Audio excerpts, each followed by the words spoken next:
제가 중학교 1학년 정도 때의 일이었어요. 개척교회라서 인원이 많지는 않았고 학생회라고 해서 중고등부 학생 한 20명 정도 앉아서 예배 드렸습니다. 그날도 학생 한 20명 정도 앉아서 이렇게 단촐하고 조촐하게 예배를 드리는데, 목사님께서 그날은 시작부터 질문을 하시고 시작하시는 거예요. 이런 질문이었어요. 만약 지금 여기 폭탄이 떨어져서 다 죽는다라고 하면 너희는 지금 죽어 천국 갈 수 있는 확신이 있니? 이런 얘기 하셨어요.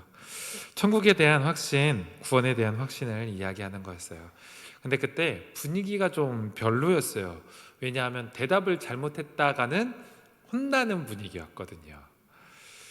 뭐 이렇게 네라고 확신 천국 갈 수 있겠니? 라고 하는데 네라고 대답해도 혼났어요. 아멘으로 대답해야지 네라고 대답한다고. 그리고 우물쭈물하면서 이렇게 자신 없게 좀 머뭇머뭇거리다가 아멘 이래도 좀 흡족해 하지 않으셨고, 자신 있고 당당하게 고개를 이렇게 반짝 들고 아멘 이렇게 해야 흡족해 하셨단 말이죠. 앞에 그런 눈치가 없었던 몇몇의 대답이 끝나고 제 차례가 왔죠. 저는 뭐라고 대답했을 것 같으세요? 어떻게 대답할 것 같으세요? 네. 저 굉장히 눈치 빠르고 사회생활 잘하거든요. 그래서 자신 있고 당당하게 아멘이라고 이야기했어요. 그래서 역시 우리 믿음 좋은 민진이가 되었습니다. 시간이 지나고 나서 조금 깨닫게 됐어요. 시간이 지나고 나서 몇 가지를 좀 깨달았는데요. 첫 번째는요, 그런 질문에 꼭 자신 있게 아멘이라고 말한다고 해서 꼭 천국 간다라는 보장은 없다는 사실. 두 번째, 그때 당시 정민지는 다른 사람들보다 덜 솔직했다는 사실. 세 번째, 이거 세 번째가 제일 중요한데요, 너무 당당하게 자신 있게 그리고 좀 쉽게 구원에 대해, 구원의 확신에 대해 이야기하는 사람일수록 오히려 예수님에게서 조금 멀어진 사람일 수도 있겠다라고 하는 그 생각. 오늘은 좀 이 이야기를 좀 나눠보려고 합니다. 오늘 우리가 읽은 말씀에는요, 굉장히 유명한 말씀이라서 자세히는 나누지 않을게요. 한 죄 지은 여인이, 죄인인 여인이 향유를 예수님께 부은 사건이죠. 두 가지 인물이 비교 대조돼서 나와요. 좀 전에 말씀드렸던 향유 옥합을 부은, 이름도 나오지 않는, 기록되지 않은 무명의 죄 지은 여인이 나오고요. 그 반대편에 사람이 있죠. 대척점에 있는 사람, 바리새인, 그 이름이 나오는 시몬이라고 하는 사람입니다. 이 둘 모두 예수님 곁에 있었어요. 그런데 예수님께 구원을 선고받은 사람은 한 사람뿐이었죠. 성경은 이 둘을 명확하게 비교 대조하여 하는 구도로 이야기를 기록함으로써 분명하게 말하고 있는 거예요. 누구 같아서는 안 되고 누구 같아야만 한다라고 말이죠. 누구 같아서는 안 된다, 누구겠어요? 바리새인 시몬이겠죠. 그 시몬과 같으면 안 된다라고 이야기하면서 그의 실책이 무엇이었는지 성경에 기록하고 있습니다. 그것이 무엇인지 확인하셨나요? 다시 한번 확인하는 의미에서 제가 읽은 본문이지만 제가 핵심되는 본문 다시 한번 읽어볼게요. 확인해 보세요. 37절부터 39절입니다. 그 동네에 죄를 지은 한 여자가 있어 예수께서 바리새인의 집에 앉아 계심을 알고 향유 담은 옥합을 가지고 와서 예수의 뒤로 그 발 곁에 서서 울며 눈물로 그 발을 적시고 자기 머리털로 닦고 그 발에 입맞추고 향유를 부으니, 예수를 청한 바리새인이 그것을 보고 마음에 이르되 이 사람이 만일 선지자라면 자기를 만지는 이 여자가 누구며 어떠한 자 곧 죄인인 줄을 알았으리라 하거늘. 바리새인 시몬은 무슨 생각을 했을까요?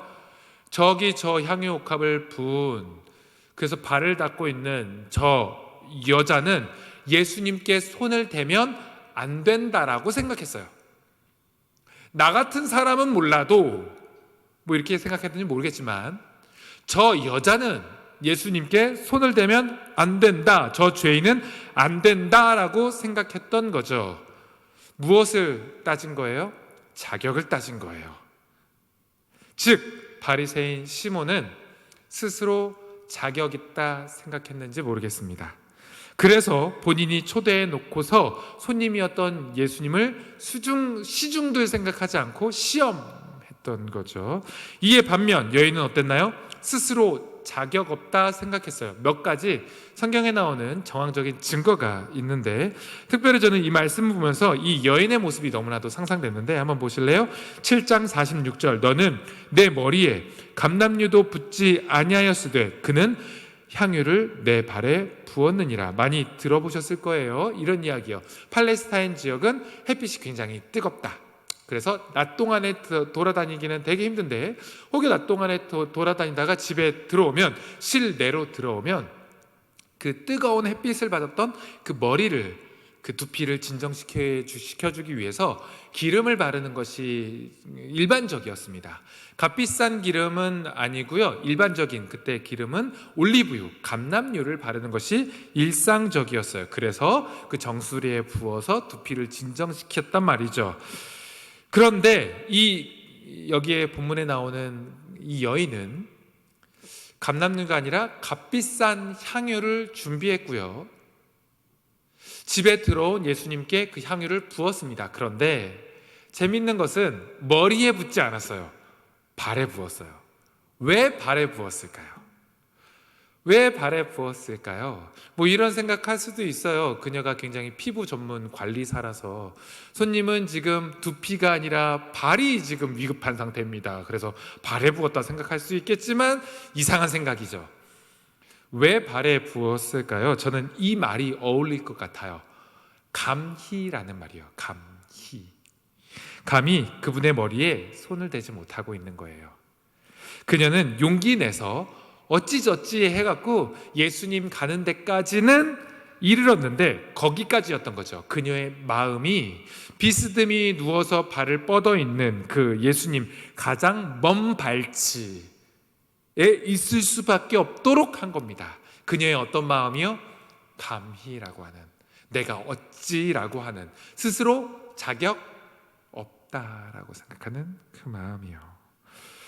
구원을 선언받은 사람은 이런 모습과 태도의 사람이었습니다. 구원을 당당하게, 난 구원받았어 라고 당당하게 이야기할 수 있음. 물론 구원의 확신, 예수 그리스도의 구원의 능력을 확신 있게 믿는 것은 좋은 일이지만, 그 귀한 구원이 당연하게 여겨져서 스스로 자격 있다 착각하여 뻔뻔한 모습과 교만한 태도로 이어진다면 그것은 신앙의 건강한 모습이 아니라 병든 모습이라는 거죠. 그러면 우리가 확인해 봐야 할 것 같아요. 나는 스스로 지금 자격 있다 생각하는 사람인가, 자격 없다 생각하는 사람인가? 지금 오늘 나는 어떤 사람인 것 같습니까? 바리새인 시몬에 가깝습니까? 죄 있는, 죄 많은 여인에 가깝습니까? 제가 이것을 점검해 볼 수 있는 두 가지 체크 포인트를 함께 본문을 통해서 나누려고 하는데요. 첫 번째는요, 스스로 자격 없다 여기는 겸손한 사람은 앞에 살펴본 것과 같이 예수님의 머리 섬기는 것을 즐겨하는 것이 아니라 발 섬기는 것에도 감격스러워하는 사람입니다. 교인들이 잘 걸리는 두 종류의 마귀가 있다고 해요. 들어보셨어요? 두 종류의 마귀. 첫 번째는 괘씸마귀고 두 번째는 섭섭마귀입니다. 섭섭마귀와 괘씸마귀. 여기에 걸리면 빠져나올 재간이 없다고 해요. 이로 인해서 관계도 깨지고 교회가 혼란을 겪기도 한다는데요. 교육자들 사이에서는 이런 흔한 이야기가 있습니다.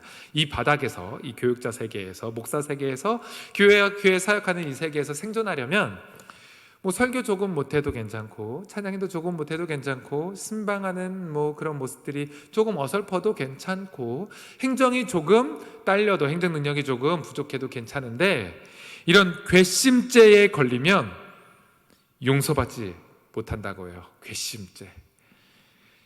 그런데 이런 괘씸마귀와 섭섭마귀에 걸리면 상대방도 힘들지만 실은 자기 본인 자신도 시험에 드는 것이 사실입니다. 저도 종종 이런 마귀에 걸려들곤 하는데요. 제가 청년들을 섬길 때에 이런 일이 있었어요. 리더 모임을 할 때였어요. 한 20명 청년들의 리더들을 데리고 훈련을 하고 양육을 하는데, 쉬는 시간이 돼서 음료를 들고 제가 복도로 나오게 됐어요. 근데 777 맞은 제가 그 손에 들고 있던 음료를 바닥에 쏟게 된 거예요. 그럼 어떻게 해요? 이걸 뒷수습을 하려고 당황해하고 있는데 저를 구원해 주는 소리가 들렸습니다. 다다다다다다다 누군가 화장실로 뛰어가더라고요. 근데 그 화장실 앞에서 박박박박박 소리가 들렸습니다. 뭐 하고 있는 그림일까요? 이거를 수습하려고 화장실에 가서 핸드타월을 막 자고 막 이렇게 뜯는 소리인 거죠. 그래서 예상했죠. 조만간 그녀가, 그 사람이 와서 나를 구원해 주겠구나. 그래서 이렇게 닦는 신용만 대충 하고 있는데, 아니나 다를까 와서 이렇게 핸드타월을 이렇게 하는 거예요. 목사님, 여기 핸드타월 있어요 라고 하면서 바닥에 툭 던지는 거예요. 제가 그 모습을 보고 적잖이 당황했습니다. 이거 뭐지? 싶었고요. 이거 날 무시하는 건가? 싶은 생각도 들었고요. 그래서 조금 짜증도 났고요. 그래서 조금 정내미도 조금 떨어지려고 하는 그 마음이 살짝 올라왔어요. 그런데 조금 생각해 보니까요, 마음이 금방 싹 진정되더라고요. 무슨 생각 때문에 그랬냐면, 그 청년의 행동이 이상한 게 아니라 굉장히 정상적이었다는 사실을 제가 깨달았어요. 왜냐하면 사고는 누가 쳤어요? 제가 쳤어요. 그럼 뒷수습은 누가 하는 게 정상이에요? 사고 친 놈이 하는 게 정상이에요. 근데 제가 어떤 생각을 했어요? 내가 아니라 다른 사람이 해야 된다라고 생각했던 거죠. 어떤 마음인 거예요? 나는 스스로 자격 있다 생각한 거예요. 난 이런 사람이고, 이런 자리의 사람이고, 이런 대접받아야 된다라고 하는 그 착각, 그 자격 있음, 이것이 섭섭마귀와 괘씸마귀에 걸려들게 했고, 지 혼자 시험받고 지 혼자 속상해서 상대방을 나쁜 사람 만들고 있었던 거죠. 어떤 마음이요?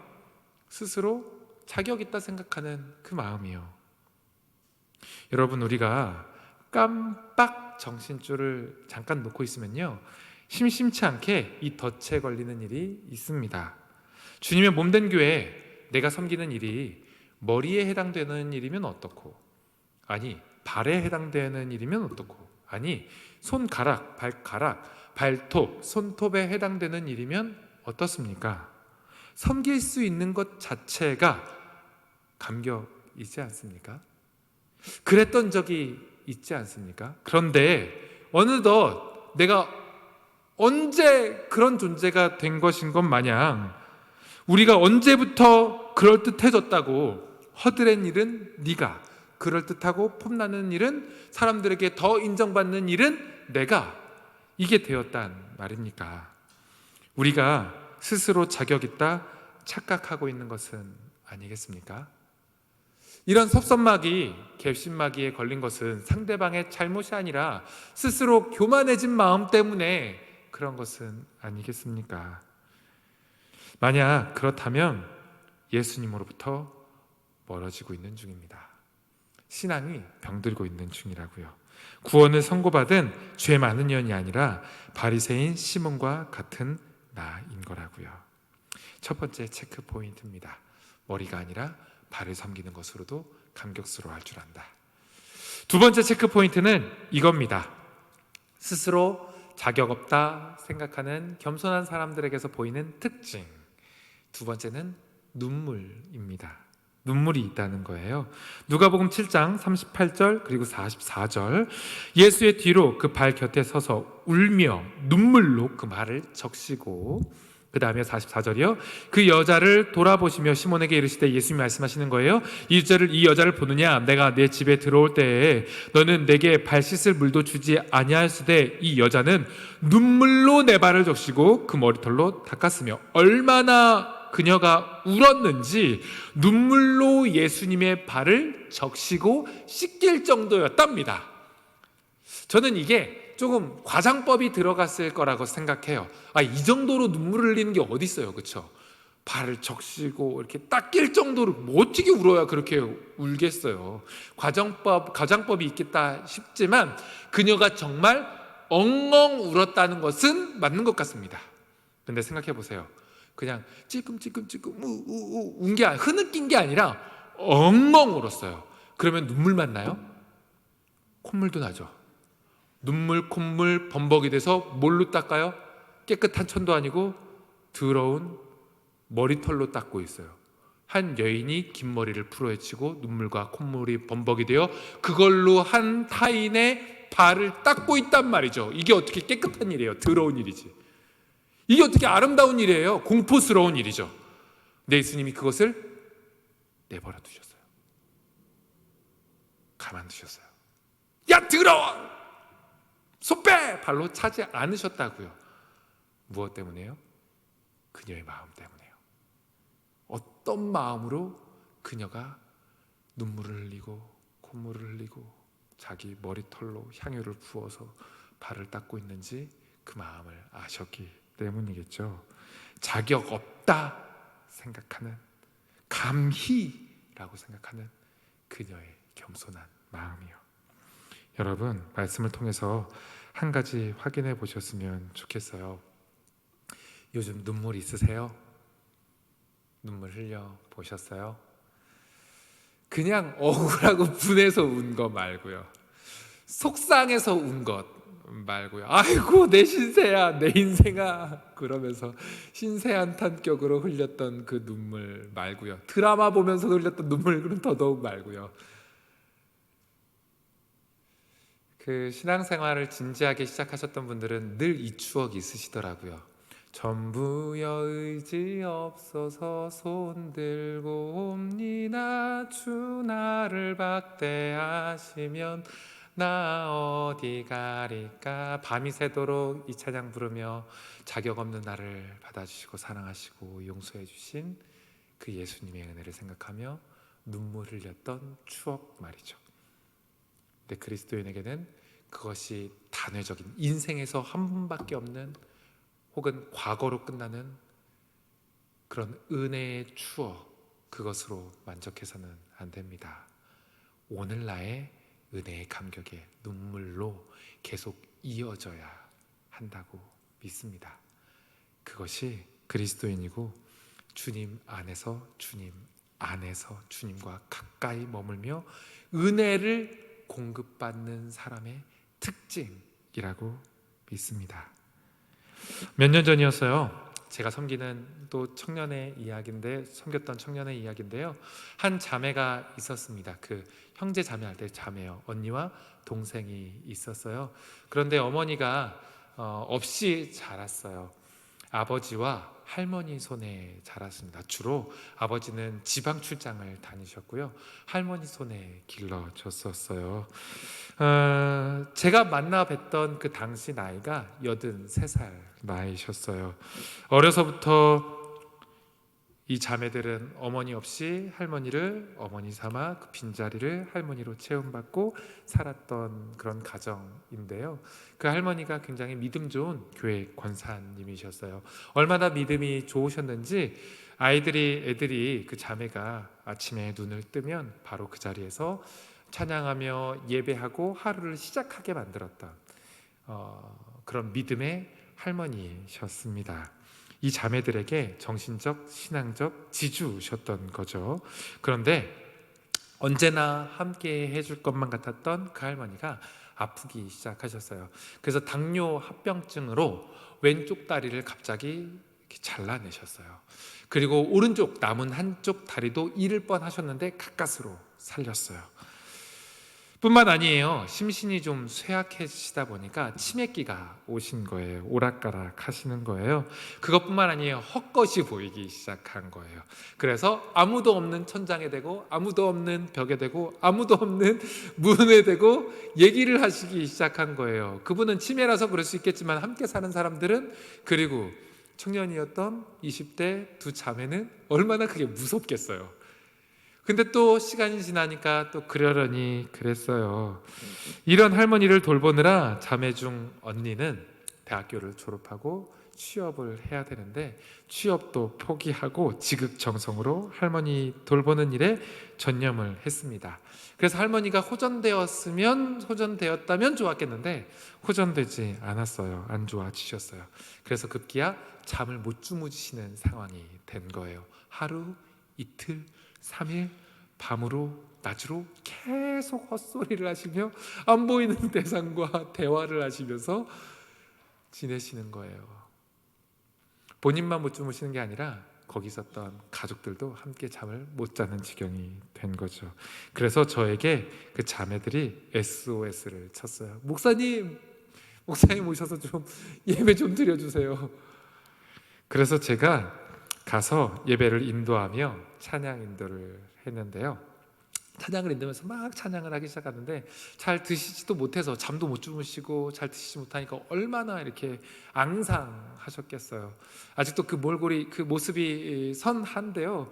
이렇게 뼈만 남은 듯이 이렇게 볼이 쏙 이렇게 들어가셔갖고 가까이 그냥 기력이 있으신데 이렇게 앉으셔서 찬양을 부르시기 시작하시는데 얼마나 되차게 찬양을 하시는지 마치 작은 새가 모이를 받아 먹을 때 입을 쩍쩍 벌리잖아요. 그런 모습으로 찬양을 하시더라고요. 구주의 십자가 보혈로 죄 씻음 받기를 원하네. 예수 십자가에 흘린 피로써 그 찬송가를 이렇게 넘겨가면서 아는 찬양은 계속 불렀던 것 같아요. 계속 찬양을 불렀어요. 근데 그러다가요 한 40분 정도 찬양을 계속 했을까요? 그러다가 찬양을 그치고 제가 여쭤봤어요. 그때 당시 그 할머니 권사님께서 오래 사실 수 있을 것 같지는 않아서 제가 구원의 확신에 대한 질문을 했어요. 제가 어렸을 때 받았던 그 질문 말이죠. 권사님, 예수님 믿으시죠? 오늘 돌아가셔도 천국 갈 확신 있으시죠? 라고 물었어요. 근데 그 질문에 그 할머니 권사님께서 이렇게 대답하셨어요. 제가 잘못 들었나 싶을 정도 이렇게 얘기하셨어요. 에이, 몰라요. 제가 그 얘기를 듣고 치매기가 있으셔갖고 온전하지 않은 정신에 대답하시는구나 싶어서 제가 다시 집요하게 물었어요. 권사님 제 말 들리시죠? 권사님 예수님 믿으시죠? 지금 돌아가셔도 천국 갈 자신 있으시죠? 라고 얘기했는데 이내 곧 이렇게 대꾸하시더라고요. 내가 자격이 있나요? 깜짝 놀라서 다시 물었어요. 권사님 예수님 믿으시죠? 근데 다른 대답하셨어요. 제가요 예수님 좋아해요. 제가요 예수님 사랑해요. 그런데 내가 자격 있나요? 라고 하시며 눈물을 흘리시는 거예요. 그리고 제가 잽싸게 찬송을 하나 찾았어요. 310장 하나님의 은혜로 라는 찬송을 폈어요. 분위기를 너무 잘 맞추죠. 그래서 찬양했어요. 하나님의 은혜로 있을 데 없는 자 왜 구속하여 주는지 난 알 수 없도다. 내가 믿고 또 의지함은 내 모든 형편 자신은 주님 늘 돌보아 주실 것을 나는 확실히 아네. 1절부터 3절까지 찬양하는데 권사님이 찬송가 한번 보지 않으시고 다 외우셔서 찬양을 하시더라고요. 근데 그 찬양하는 내내 권사님도 울고 두 자매도 울고 저도 울고 눈물바다가 됐어요. 찬송가가 끝나고 나서 제가 가르치던 청년들에게 이렇게 얘기했어요. 얘들아, 너희들 지금 이 순간 잘 기억해. 할머니가 너희들에게 남겨주는 가장 위대한 유산이야. 자격 없음을 고백하며 하나님의 은혜를 그 83살 되기까지 그 눈물을 잊지 않고 잃어버리지 않고 고백하는 그 심령.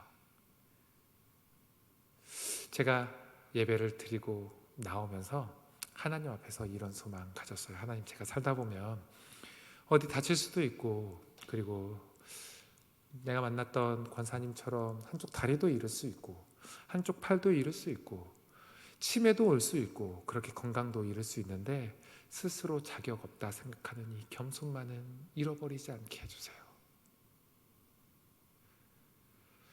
건강하여 스스로 자격 있다 생각하여 은혜를 잃어버리면 무슨 소용일까 확신이 드는 거예요.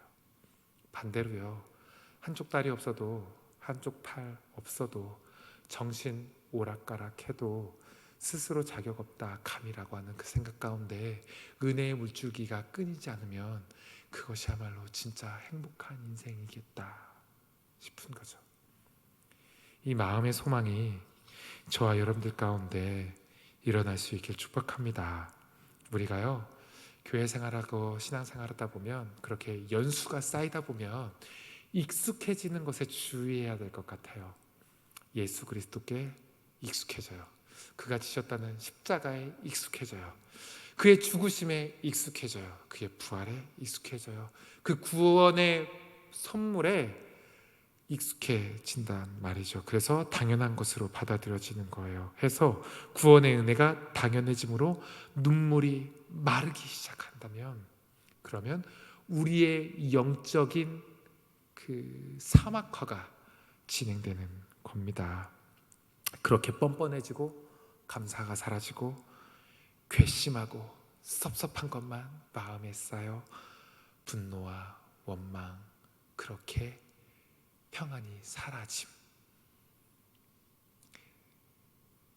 그렇게 하나님의 은혜를, 구원이라는 선물을 잃어버린 것은 아닐까요? 부디 자격 없음의 고백을 회복하여 어느 섬기는 자리든 감사할 줄 알고 예수 그리스도의 구원의 감격으로 인한 눈물로 남은 인생을 채우며 살아가실 수 있는 저와 여러분 되실 수 있길 예수님의 이름으로 축원합니다. 결론인데요, 이런 자격 없음을 가지고 살아가는 사람에게 임하는 복이 있습니다. 복이 있어요. 그날 예배를 드리고 집에 돌아왔는데요, 한 가지가 너무 궁금한 거예요. 그날 할머니가 잠을 주무셨을까? 그게 너무 궁금한 거 있죠. 그래서 소식을 기다리고 있는데 청년에게서 연락이 왔어요. 카톡이 왔어요. 이렇게 카톡이 왔어요. 할머니를 너무 생각 안 하고 살았던 것 같아요. 우리만 교회 가서 예배드리고 집에 있는 할머니가 예배 못 드리는 것은 생각 못하고 있었어요. 감사해요 목사님. 할머니가 목사님 가시고 이렇게 정확히 이렇게 카톡했어요. 목사님이 설교를 참 잘하시네. 계속 말씀하셨어요. 기분 좋더라고요. 아주 중요한 이야기로 들렸어요. 근데 끝이 아니고요, 이렇게 됐어요. 그리고 할머니 저녁 먹고 잠드셨어요. 잠든 지 20분 되셨는데 계속 잠잘 수 있기를. 어떤 복인가요? 어떤 복인가요? 잠잘 수 있는 복, 평안이에요. 오늘 말씀 보실까요? 결론이에요. 누가복음 7장 50절, 예수께서 여자에게 이르시되 내 믿음이 너를 구원하였으니 어떻게 가라? 평안히 가라. 평안히 가라. 마음이 전쟁 같으신 분 있으십니까? 이런저런 그런 이유로, 상황으로, 환경으로, 관계로 마음이 전쟁과 같이 시끌시끌 하신 분 있으십니까? 어떻게 되면 그 시끌시끌했던 전쟁과 같은 마음이 고요해질 수 있을까요? 상황이 해결되면요? 문제가 해결되면요? 그 문제가 사라지면요? 아니요. 잠깐은 평안할 수 있겠지만 또 다른 문제는 찾아올걸요? 하나님께서 이런 우리에게 근원적인, 근본적인 해결책을 주셨습니다. 예수 그리스도, 하나님 자신이라는 선물이요. 부디요 이 말씀이 하나님의 선물이 되길 바라는데요, 자격 없음이 있음이 없음으로 바뀌어 은혜의 감격과 눈물이 회복되고 전쟁과 같았던 나의 마음속이 잔잔해지는, 사랑하는 딸아, 아들아, 내가 너를 구원하였으니 평안히 가라, 평안할지어다. 이 음성으로 깊은 바다와 같이 잠잠함을 누리실 수 있는 저와 여러분 되실 수 있길 예수님의 이름으로 축원합니다. 기도하겠습니다.